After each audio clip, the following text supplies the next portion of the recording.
Right, I'm trying a trick. Instead of putting loads of bait out, I'm putting loads of bait in PVA bags. And in this case, I've cut square blocks of paste, and this is very loose, very soluble.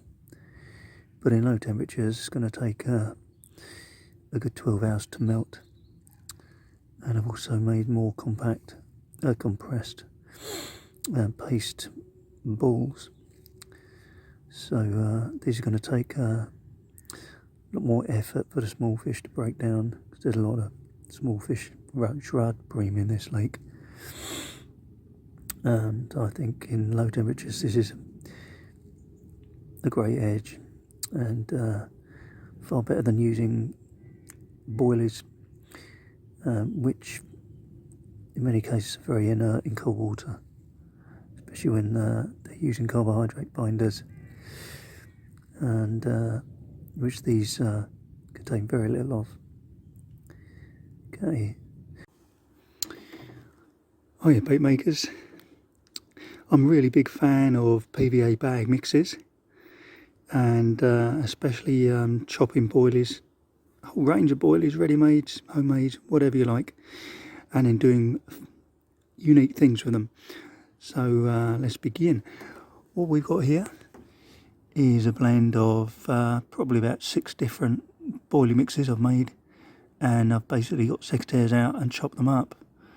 I like them more intact rather than squashed or crushed, and I combine them with pastes. These are pastes here which have been dried and coated a bit in powders. Here's the finished article, all ready to go in PVA bags. I use big PVA bags. I like to put a lot of bait in around my hook bait. Okay, what do I put around the boilies when they're chopped?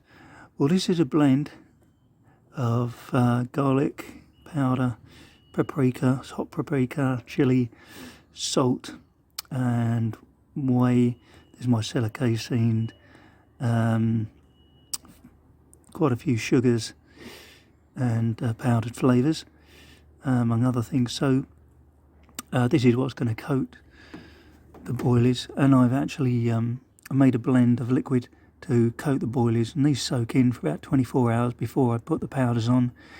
And that liquid can be liquid proteins, anything you like, mixture of liquid proteins, oleoresins, oils, you name it.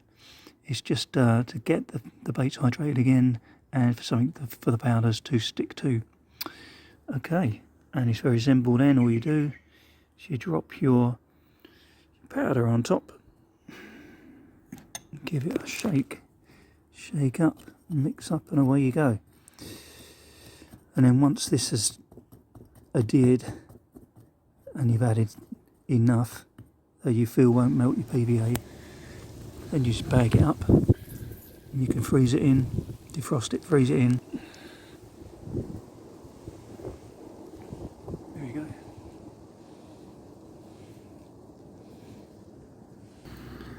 Okay, here's a bit on homemade baits. Got a selection here. It's been fermenting in the bag.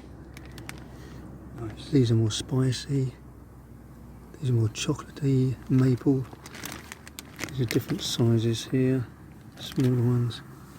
And here, these are chopped baits, which have been coated in base mix and various other goodies. And what I'm going to do is I'm going to chop some of these baits. Some of these hook baits, or some of these baits I'm going to chop into this PVA bag mix, and give it a bit more of a profile diversification, because each fish has a different sensitivity to different nutrients, so that should exploit their needs in the moment a bit better than just using one kind of bait. And I'm also going to use some of this, which is fermented paste. So this has been in the bag for a couple of months now. It's gone pretty hard, so I'm going to be cutting that. So it's not just steam bait, I'm going to be using paste as well. And if you're running out of time or you're on a session, here's a good idea. The little bits you can see in there are actually yeast. So what I've got here is bread yeast. you just tip it in and then you shake it about, and that will seed your mix and activate your PVA bag mitts. Indeed, any bait, if you add water to it and then leave it in heat, you'll get your baits fermenting and activated again. So for more tips, go to baitbigfish.com and find out a bit more about how to diversify your ready-made baits, differentiate them, and how to make very alternative homemade baits. Enjoy it and tight lines.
It's a ghost koi.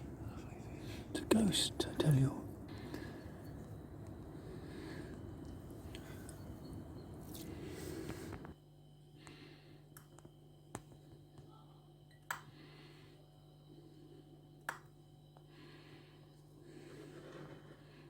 Here we go. Let's see what happens.